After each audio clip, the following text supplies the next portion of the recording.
Kembali di iNews Siang, pemirsa seorang remaja berusia 16 tahun meninggal dunia usai mengikuti latihan pencaksilat di Sragen, Jawa Tengah. Orang tua korban yang merasa korban meninggal tidak wajar pun melapor ke polisi.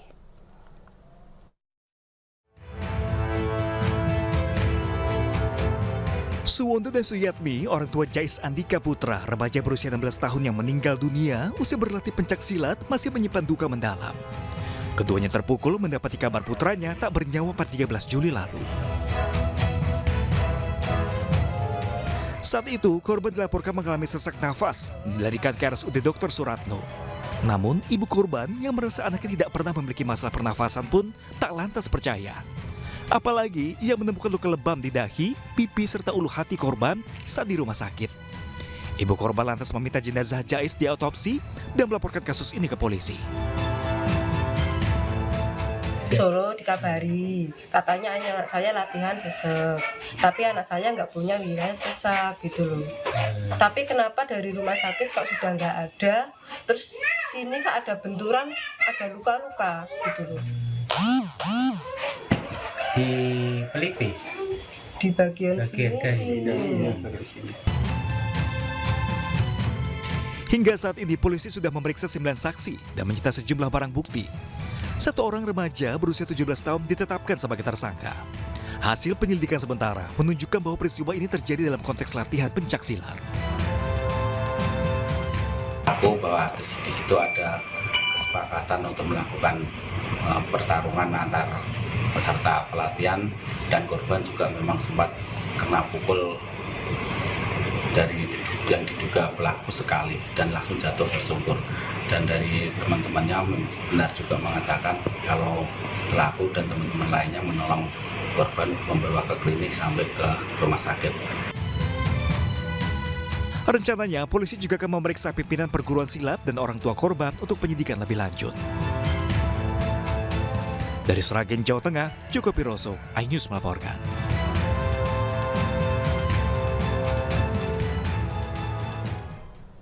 Untuk mengetahui informasi terkini, kita sudah terhubung dengan Kasihumas Polres Sragen, AKP Sigit Sudarsono. Selamat siang, Pak Sigit.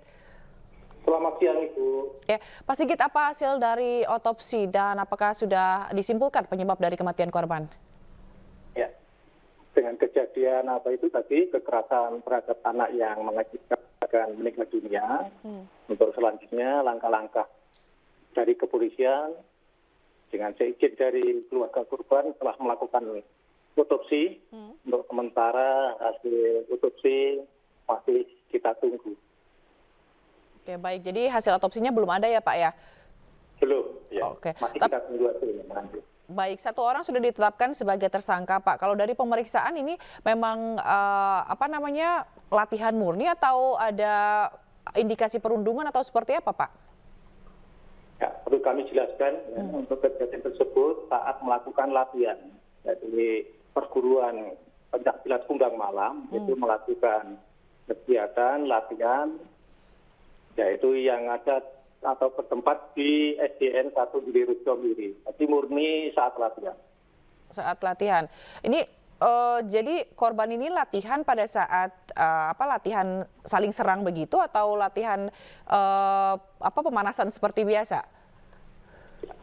Kita jelaskan lagi, untuk saat latihan itu kan ada timing waktu, yaitu latihan sambung, jadi 1 lawan 1. Dan di situ pun juga ada aturan dan wasitnya. Jadi untuk korban dengan lawan tandingnya juga saling menyerang ya. Waktu itu korban terkena pukulan dada dan jatuh, pingsan dan dibantu oleh rekan-rekannya dan juga wasit serta lawan tandingnya. Demikian. Oke. Apakah pihak dari perguruan silat sendiri sudah diperiksa, Pak?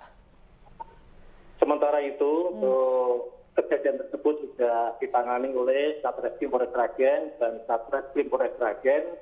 Dalam ini sudah melakukan penyelidikan dan juga telah melakukan pemeriksaan terhadap rekan-rekan yang ada di lokasi. Dan tidak menutup kemungkinan nanti juga ada pemanggilan kepada ketua yang perguruan pencaksilat Kundang Malam tersebut.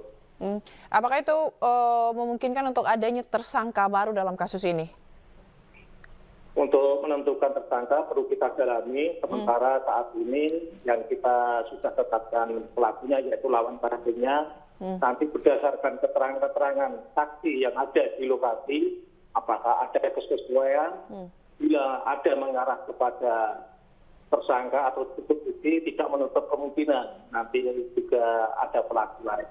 Oke. Sementara saat ini satu. Oke. Kalau korban ini usianya berapa tahun, Pak? Untuk korban ya perlu kami jelaskan masih pelajar SMP kelas 3. Kelas 3 SD tadi. Kalau tersangka tadi yang lawannya itu kurang lebih berapa tadi, 17 tahun ya, Pak ya? Iya, untuk lawannya tanding itu usianya sudah pelajar SMK. Apakah ini juga yang memberatkan pihak perguruan yang menentukan lawan yang tidak seimbang begitu dari dengan perbedaan umur ini? Ya, nanti kita jelaskan ya terkait dengan aturan tanding yang ada di perguruan, nanti yang bisa menjelaskan adalah dari perguruan itu sendiri. Nanti untuk lawan tanding apakah seimbang atau tidak, seperti itu. Baik, dan kita akan tunggu perkembangan dari kasusnya seperti apa. Terima kasih AKP Sigit Sudarsono, Kasih Humas Polres Sragen telah bergabung di iNews Siang. Salam sehat selalu, Pak. Terlibat prostitusi online, 5 warga negara Vietnam dan seorang warga negara Tiongkok ditangkap petugas imigrasi kelas 1 khusus Jakarta Barat. Sejumlah barang bukti, alat kontrasepsi dan uang puluhan juta rupiah disita.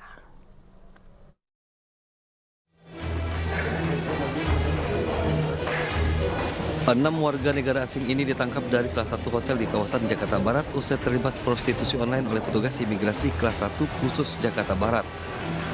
Mereka terdiri dari 4 wanita warga negara Vietnam dan seorang WNA Tiongkok yang berperan sebagai pekerja seks komersial, serta seorang laki-laki warga negara Vietnam sebagai muncikari.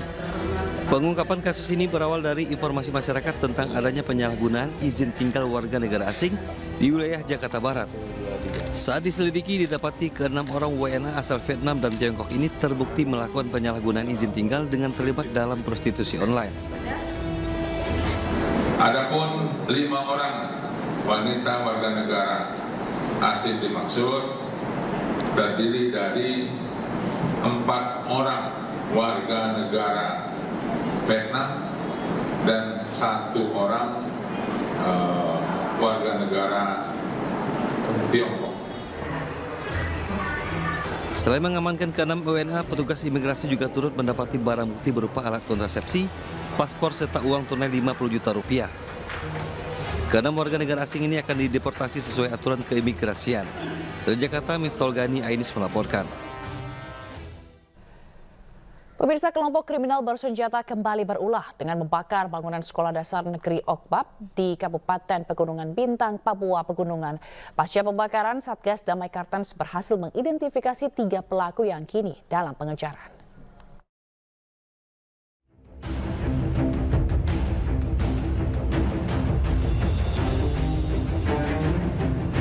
Bangunan Sekolah Dasar Negeri Okbab di Kabupaten Pegunungan Bintang, Papua Pegunungan diduga dibakar oleh kelompok kriminal bersenjata atau KKB. Dalam video yang beredar, 3 orang anggota KKB membakar meja dan kursi yang ada di dalam sekolah. Pasca pembakaran, Satgas Damai Kartens berhasil mengidentifikasi pelaku pembakaran. Ketiga pelaku merupakan anggota KKB Kodam 35 Bintang Timur wilayah Kabupaten Pegunungan Bintang. Kini ketiga pelaku dalam pengejaran petugas. Saat ini, kami dari Satgas Operasi Damai Kartens telah mengidentifikasikan beberapa pelakunya dan kami akan segera melakukan upaya-upaya penegakan hukum terhadap KKB yang aktif melakukan gangguan Kamtipmas di Kabupaten Pegunungan Bintang. Untuk mengantisipasi terjadinya tindakan serupa, aparat keamanan kini meningkatkan patroli dan personel di beberapa titik. Dari Jayapura, Papua, Freddy Nuboba, iNews melaporkan. Sementara itu, polisi menangkap dan menahan 2 penganiaya wartawan saat sidang putusan mantan Menteri Pertanian Syahrul Yassin Limpo.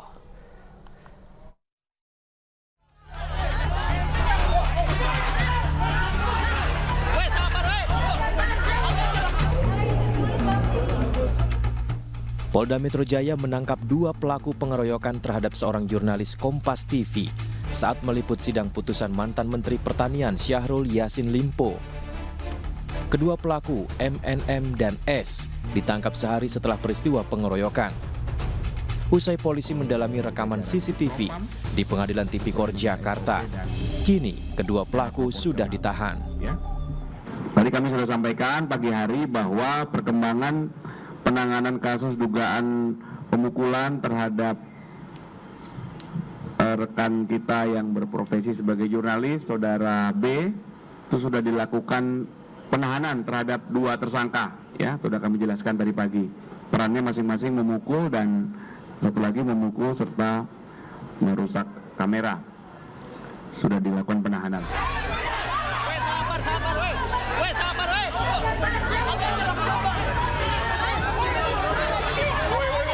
Sebelumnya kericuhan terjadi usai sidang vonis SYL Kamis pekan lalu. Sejumlah wartawan bersitegang dengan pendukung SYL yang berada di lokasi persidangan. Kericuhan terjadi saat SYL hendak keluar dari ruang sidang. Para wartawan yang tengah bekerja merekam gambar dan mewawancarai SYL didorong oleh massa pendukung SYL hingga terjatuh. Kemudian dugaan penganiayaan terhadap seorang jurnalis pun terjadi. Selain itu, peralatan peliputan rusak. Pemirsa, sebuah masjid di Makassar, Sulawesi Selatan akan dijual oleh pemilik lahan senilai 3,5 miliar rupiah. Imam masjid mengakui bahwa lahan untuk masjid ini tidak pernah diwakafkan.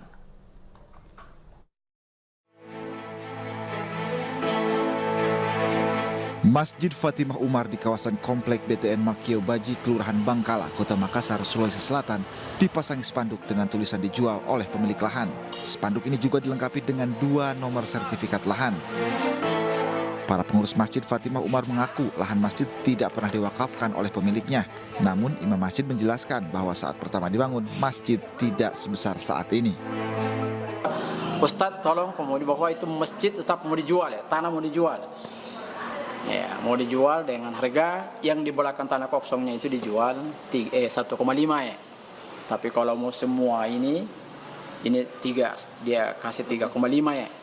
Yang di luar yang di belakang itu ya. Kira-kira seperti dulu. Bahasanya seperti itu ya. Berarti sudah 2 kali mau dijual Pak di. Nah, ya, ini memang ternyata sudah lama ya. Seperti itu. Masjid Fatimah Umar dibangun sekitar tahun 1990 oleh Hilda Rahman selaku pemilik lahan. Masyarakat bergotong royong untuk memasarkan masjid seperti saat ini. Dari Makassar, Sulawesi Selatan, Yoel Yusfin, iNews melaporkan.